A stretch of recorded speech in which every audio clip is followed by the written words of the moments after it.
So, hi everyone, welcome. My name is Erica Goldwater, and I am going to be your host today for our webinar, Building Partnerships That Drive Value Across the Salesforce Ecosystem. I'm thrilled to have our friend Amanda from FormStack and S-Drive, Alon Vogel from S-Drive. Before we get started on the webinar, I'm just going to go over the agenda and some housekeeping items very quickly. I'll introduce our team, of course, obviously the speakers. And if you haven't noticed, we have a little bit of a last minute change with our speaker. We have Amanda Nielsen with us today instead of Zach Pines. She's standing in for her colleague. We're going to talk about the partnerships, collaboration in real life, and show you what this partnership can look like. And then share some tips on how to build a successful partner program and the 12 principles that sort of guide that. And then we'll dig into Q&A. So feel free to add any comments or questions to the chat, and we will try to get to those as quickly as possible at the end of the session. If we run out of time and we don't have the opportunity to address those questions, we will answer those and send them through in the follow-up. One reminder that this webinar is being recorded, just in case you need to listen to it again or you can't wait to forward it to someone else, which I know that's going to happen. There'll be so many tidbits in here. We will keep this conversation very conversational, so it'll flow very easily. Again, feel free to enter chats. You will get a copy of the deck, and let me introduce you to the team. Here we have Amanda Nielsen, Manager, Partner Acquisition and Onboarding from FormStack. Hi, Amanda. Hey, guys. We have Alon Vogel, Growth Strategist from S-Drive app. And again, I'm Erica Goldwater. I'm the Interim VP of Marketing for OneTag. So as we get ready to dig into this presentation, I'm going to hand it over to Alon and let him show you a little bit about what we're talking about. Great. Thanks, Erica. So the way this topic arose on our end is I'm the, as Erica mentioned, the growth strategist for S-Drive. And as part of my responsibilities, am cultivating and building out a partnership program.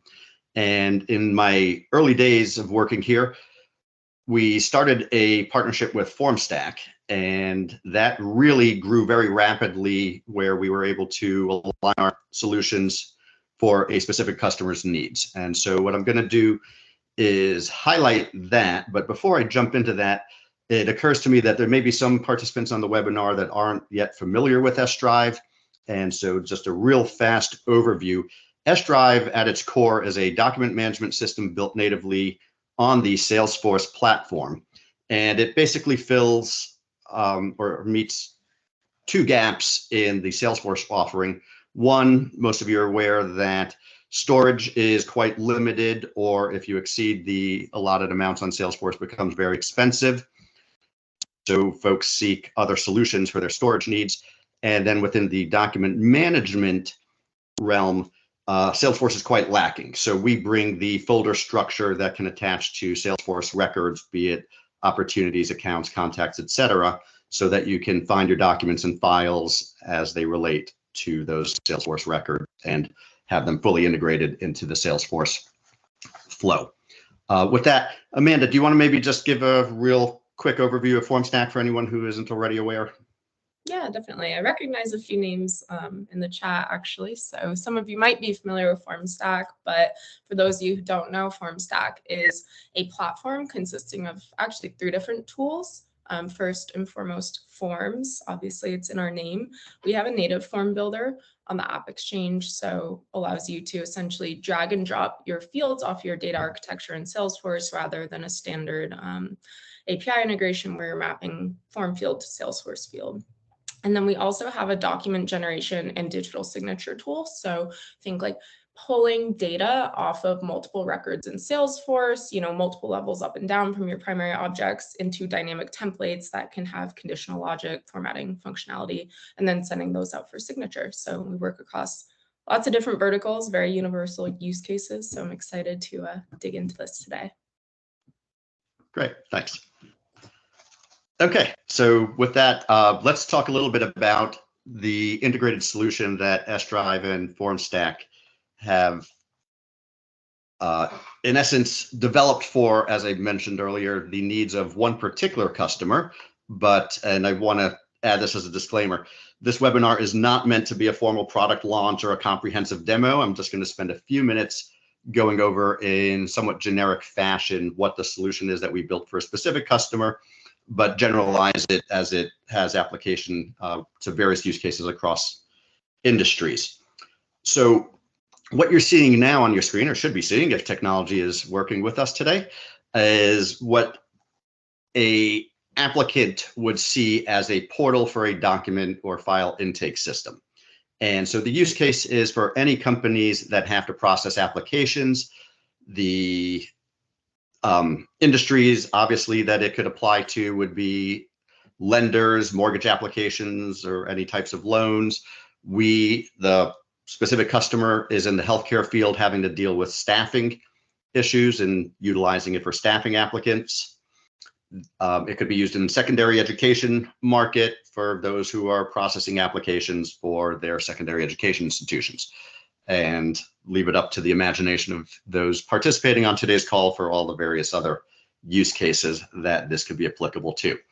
So if you start with an applicant, this is the portal that they would see. And here we just have some sample documents, files that are being requested from that applicant, whether it be a photo ID, the application form, the signed application, et cetera. And as Amanda mentioned, this will integrate FormStack solutions so that the application is generated through FormStack's technology. The signature would be applied that way as well. And just quickly here, you'll see the design of it is a status bar across the top, so you can quickly see this is new the first time the applicant sees it. And then the status bar would advance from new to in progress and completed. But then below, for each document that's being requested, you have the status as well. So with that, we can advance to the next step. Let's say hypothetically the applicant has already completed uploading their photo ID. Now you'll see that status bar at the top has advanced to in progress. The photo ID entry, the status column, is showing as completed, whereas the others are still new, showing that they haven't yet been begun. And so the applicant knows this is what I still need to complete. The columns basically are customizable. This is just a standard format that, as I said, for today's purposes, we're just trying to show generically how this could be structured. Okay. So the next view is what would be seen on the company end. And of course, this is all driven through Salesforce. So as I mentioned earlier, S-Drive is natively built on the Salesforce platform, and so utilizes all Salesforce functionality. The types of applicants could be listed out here for any given company. So here we just have some generic different types, different use cases. But for instance, a lender may have a different package of forms they require if it was for a new mortgage as opposed to a refinance as opposed to a car loan. In the secondary education market, you might want to distinguish between different application packages for different degree programs. So you could have all of those built out already as packages and utilize whichever one is applicable for that given applicant's situation. We allow the customer at the company end to manage all the different types of applications. These can all be pre-built templates and ready to go, and as I mentioned, fully customizable. So let's go ahead and advance again. And here you have a similar view to what the applicant sees. For any given applicant on the company end, you have a view into the progress. So again, the status bar will show as it progresses through being completed, the individual documents that are being requested. You can go into each one and review where things stand. The reviewer can then accept or reject the submissions. If they don't meet all of the requirements in reviewing the application, it can be rejected, and that can trigger a message, either automated or customizable, back to the applicant to indicate that additional information is necessary and allow you to fully automate the process in interacting with the applicants.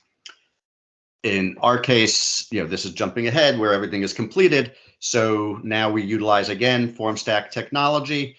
And this is just an illustration of that. So that application may have been built on FormStack. The data would be collected from the applicant and entered in that would be viewable to the company.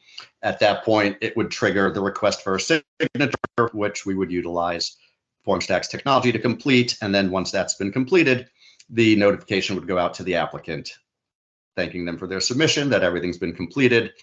And throughout this whole process, as I mentioned, the reviewer can look through and see what is completed, what's not. If anything hasn't been completed, prompt the applicant. And again, with reminders and triggers being built into flows in Salesforce, that would indicate to them it's been 7 days, we've only received a partially completed application, and notifying them what still needs to be completed. So that's basically it. That's your use case, as I mentioned, in a generic fashion for any type of applications. And the specific industries is kind of an interesting thing. We can move forward into the next part of our presentation and talk a little bit more about that. Clearly, it was a piece of cake to do all of that, right? Well, we have the initial customer was great in terms of defining their needs, and FormStack's been fabulous from our perspective in terms of partnering with. It really was one of those situations where both companies were able just to come together and really wow the customer in terms of what we were able to do. I think from the initial meetings, scoping out their requirements, we were able to jointly exceed what their expectations were. And so with that, it's been a great opportunity for us to begin conversations about how we can take this and create a solution in the marketplace, as I was mentioning earlier, that crosses many industries. So when I was formulating this and beginning the conversation with Zach Pines, the VP of Partnerships at FormStack, and Amanda and I have worked together through the process of what I would say is partner enablement, where CyanGate and S-Drive formally became partners of FormStack. I was really impressed, Amanda, with the partnership program that y'all have built, and happened across posting in LinkedIn that Zach posted where he listed his 12 rules or principles for successful partnership programs. And as I mentioned, being on the early stage of building out a partnership program, I thought it would be great just to have a conversation today. And thank you again for jumping in, whether Zach at last minute couldn't be with us, but as he mentioned, really you're you drive that partnership program hand in hand with Zach.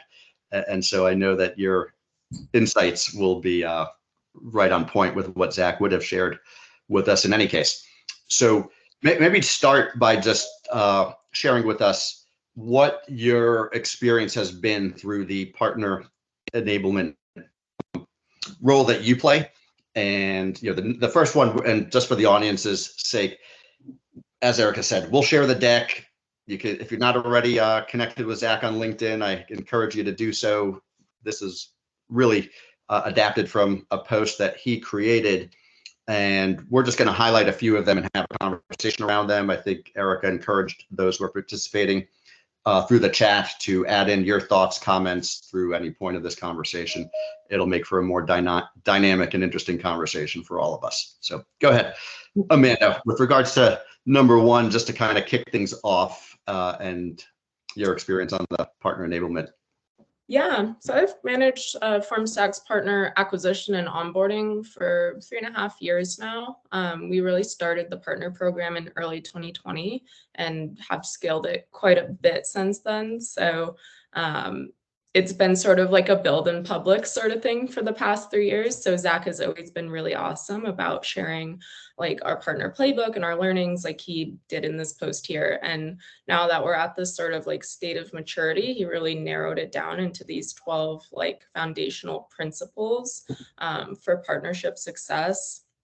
And I think like what we're going to go over today is definitely a really good gist of like what makes up a successful partner ecosystem and partner team. But the topic is so nuanced, and there's so many different types of partnerships. It's like you can never cover it all in one go. But yeah, would love to hear everyone's thoughts too in the chat as we go through, if anyone has any commentary. Great, thanks. So jumping in, it occurs to me in reading number 2, which talks about how partners typically are aligned with certain industries that they service. And here we were just now talking about a solution that we've jointly created, Amanda, between our two companies that really has applicability across multiple industries, as I mentioned in highlighting the solution. So, I mentioned the lending industry, secondary education. These are not industries that necessarily go hand in hand, the commonality being the use case of having to process lots of applications, right? And so share with me what your experience has been that led to highlighting here as one of the principles, the importance of being able to focus on industry specific use cases. Yeah, I'd say it's absolutely critical to be able to place your products in the context of an industry to make it relevant to the partner, to the customer, to anyone really, rather than kind of like putting the onus on the end user to figure out, okay, how does Formstock sign fit into my specific niche, especially when you get into like sub verticals and really quite explicit use cases. Having those like vertical use cases that you can kind of point to that are like also like kind of light bulb triggers. Like that's kind of our little phrase that we use, is like showing the industry use case like makes light bulbs go off for anyone that we're talking to. And like with the Formstock partner program, like vertical specific use cases are absolutely like a part of every single conversation that we have, because we want it to be relevant to everyone that we talk to. Like we've even gone as far as to, have this concept of like an accelerator that we'll collaborate around. That's like, okay, if you, partner or customer have a specific use case that you are working on consistently with every type of client. So say it's the healthcare vertical, every healthcare customer needs a client intake process or patient intake process. We've kind of partnered up and really become like really good at that one thing so that we can help our partners speed up time to value, and really do these sort of like rinse and repeat situations across the whole customer market. Yeah, no, that's great. And as I said, with regards to this specific use case I was presenting today for our joint solution, it couldn't ring more true, right? If we're showing a demo for mortgage applications and the company is looking at a staff in the healthcare industry, they may not be able to see how that's relevant to their day-to-day processes. They really want to see, and as a result, our partners who work in those industries really need to be empowered with the materials that address the specific use cases that they're confronting with their customers, right?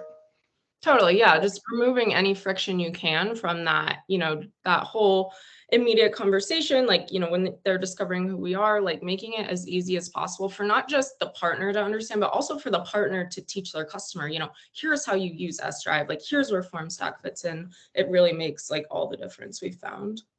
Yeah. And again, I think, especially from my perspective, I'd be interested in your experience from the Formstack perspective. But as we're new to working with partners, it really has become critical for us to make it as easy as possible, right? Why would they want to take on a new partner? They already are trying to become well-versed in all sorts of technologies with existing partners. And so at least in growing the partnership ecosystem at S-Drive, what we've tried to do, and this one points to the third point, is the Salesforce or solution integrators are constantly being asked if they're introducing the possibility of a new technology. So what are the pros and cons? What's the value proposition? What we're trying to do is take the burden, especially in the early stages, off of our partners as much as possible, inviting them to set up a call. One of the best ways that we've onboarded, and I know that Formstack, you've got a wonderful onboarding and enablement program. And so we've kind of stolen a little bit of the concept from you and our experience in working with you, is let's find an opportunity to work on together, right? Where in our case, S-Drive will do the heavy lifting. All you need to do is bring a potential customer to a sales call and start engaging in that sales process and utilize that opportunity to then develop your understanding and expertise of the value proposition of S-Drive. And it always seems to work better in my experience when anyone is engaged in a learning process to have it be real as opposed to hypothetical and made up, right? So that's kind of where we are.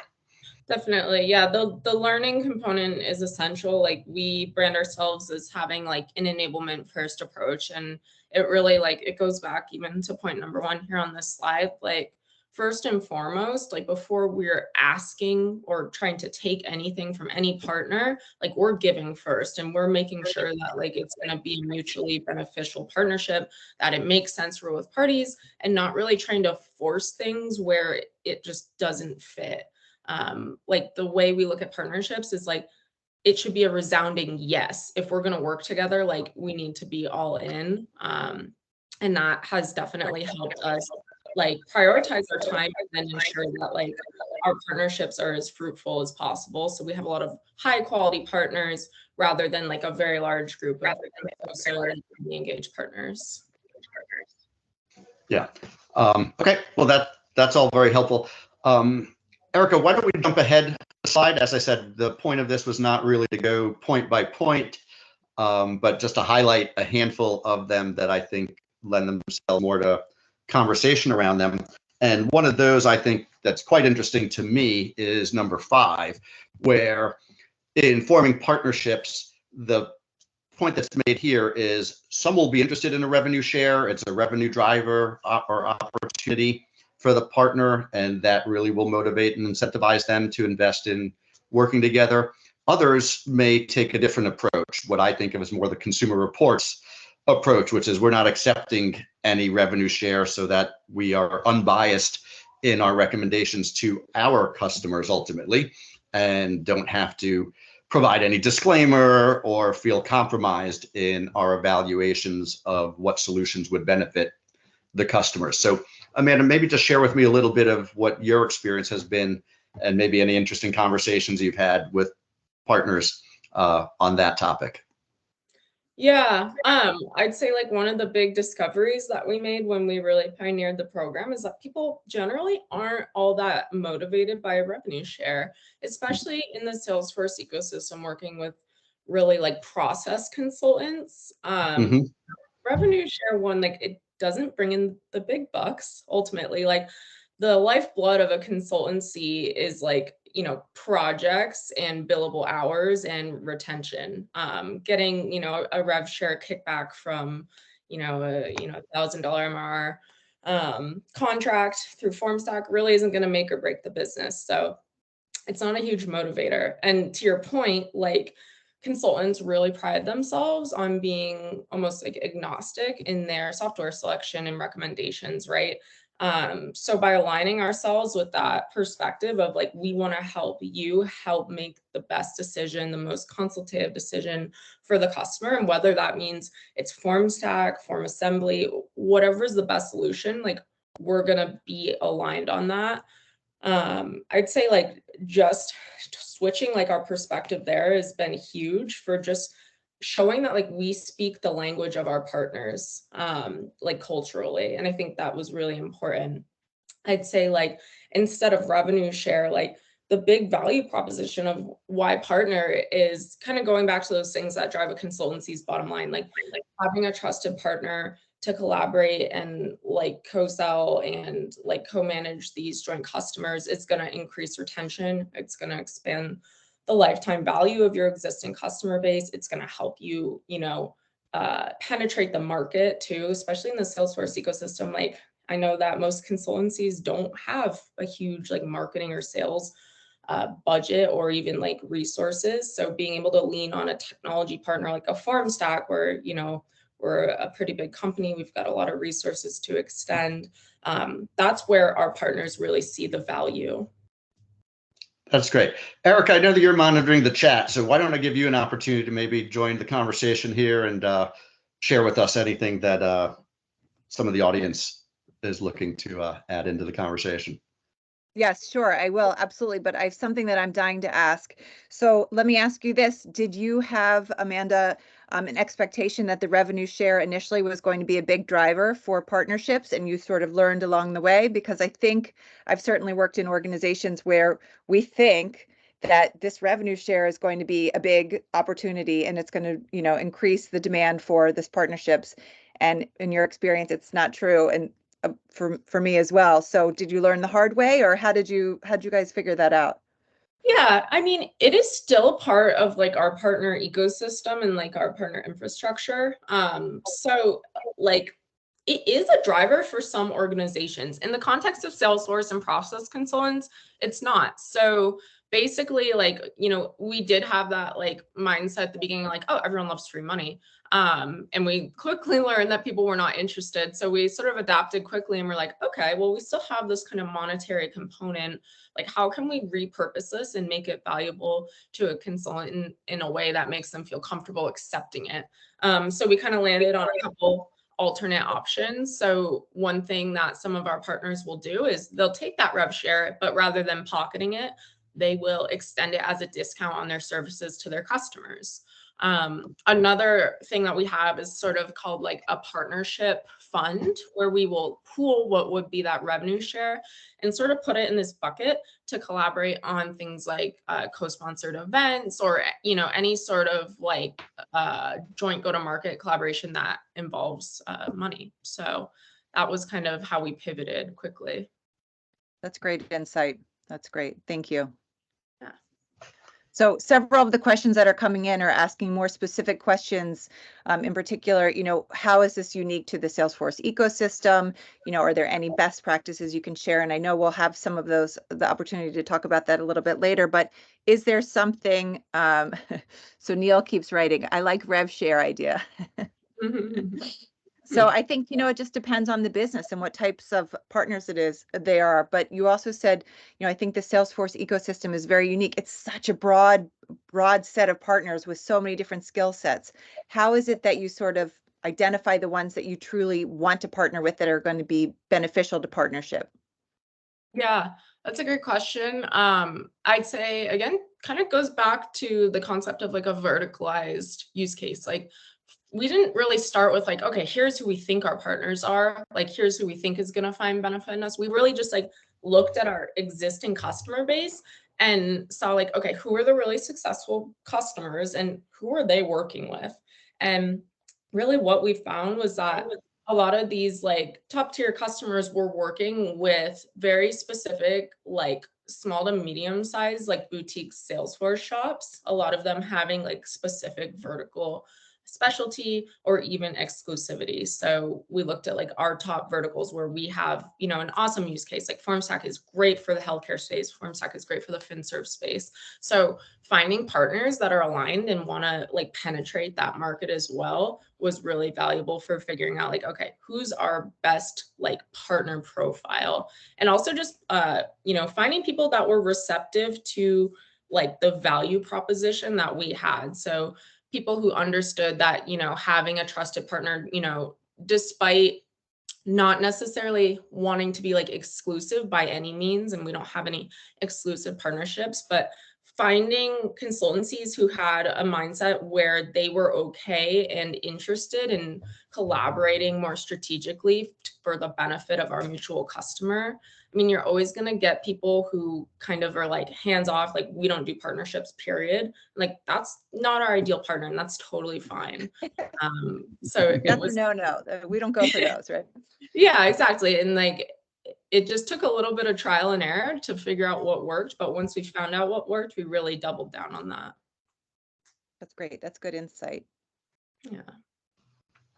So, Eric, I'm just noticing it's 11:30, and so I figure that some people may have allotted half an hour to this, and so I wanted to mention before we start having any of our participants drop off that really the point of this, besides having an interesting conversation around how FormStack and S-Drive came to be partners and create a joint integrated solution, and then how we're each approaching at the various levels of maturity of our respective partnership programs, having that program be successful, that I think, if I'm speaking for you, Amanda, correct me if I'm wrong, but we're both always interested in adding to our partnership program, especially the right partners that would be a good fit, that align with our 12 principles that we're highlighting here. And so anyone who is not already a partner of either FormStack or S-Drives, please do reach out to us. We'd be happy to hear from you. We will follow up, of course, with the various participants to get a more one-on-one understanding of what your level of interest in participating in today's webinar was, and if there is an opportunity to get to explore potentially working together. So just wanted to add that in case anyone does need to drop off. In terms of just jumping back for 1 minute to the principles that were presented, number 7 to me is a very interesting one because we're all busy working and sometimes going 100 miles per hour in multiple directions. And so I thought this one was very interesting, that it says, I'll try to give you advanced heads up of relevant customer projects, but I also just might recommend you in the moment, right? And I think that's probably a two-way street. I know that partners of ours will all of a sudden bring us an opportunity and just literally will be on a call with a potential customer of theirs and not really get a formal introduction or what have you. It's just, hey, we thought you guys should find out more about S-Drive. Boom, they set up a call or they reach out directly. And that can go the other way as well. We've had an urgent need. I think I should mention this, at least from the S-Drive side, where we're looking more to be a solution provider and not a service provider. That our legacy structure was we would provide the necessary services, but that's just not really a model where we can scale the business successfully. So we really are increasingly looking to our partners, the SIs in particular, to provide the necessary services. And that goes back to the revenue share part. And I think the point you were making, Amanda, where that's the real opportunity, right? It's not, okay, you participated and surfaced up an opportunity for us that we now closed on an S-Drive subscription with them, and now you'll get a piece of that pie. It's that in order for this to be implemented successfully and for us to jointly have happy customers, we need them to bring their experience and expertise to bear. And that would result in really the optimal outcome for the joint customers. So I just wanted to add that part in. And Amanda, if you have any thoughts as well and how you work, because I don't know where you are really in terms of providing services yourselves and relying on outside partners. Yeah, I'd say we're definitely on the same page there. Like as a software company, like leaning on partners to make sure that like our customers are having good experiences with our products, making sure that they're getting the most out of the products, surfacing opportunities for expansion. Like that's all in our best interest to sort of outsource that to our SI partner program. It makes our product more sticky, and in return, it helps the partner increase the quality of their delivery and enhance that relationship with the customer as well. So, I mean, we have a small pro services team, but the way I position it to our customers and to our partners is, the FormStack Pro Services team, they're FormStack experts. Our SI partners, they are Salesforce experts who are also experts in FormStack. And ultimately, like when you want someone implementing FormStack, you want them looking at the holistic strategy, the whole tech stack, seeing where it fits in. It's just all around in the best interest of the customer to lean on a more specialized partner in most use cases. Okay, that's really helpful. And I appreciate that insight from your end, because I know that we're set up a little bit differently, and as I mentioned now a couple of times, at a different stage in the maturity of our partnership program. So it's interesting to see how things have evolved on your end as opposed to where we are. Erica, I think as we're just kind of winding up, maybe jump to the final slide. As I mentioned, it was never the intention to go through all 12 points, but just so that participants do have visibility into contact information.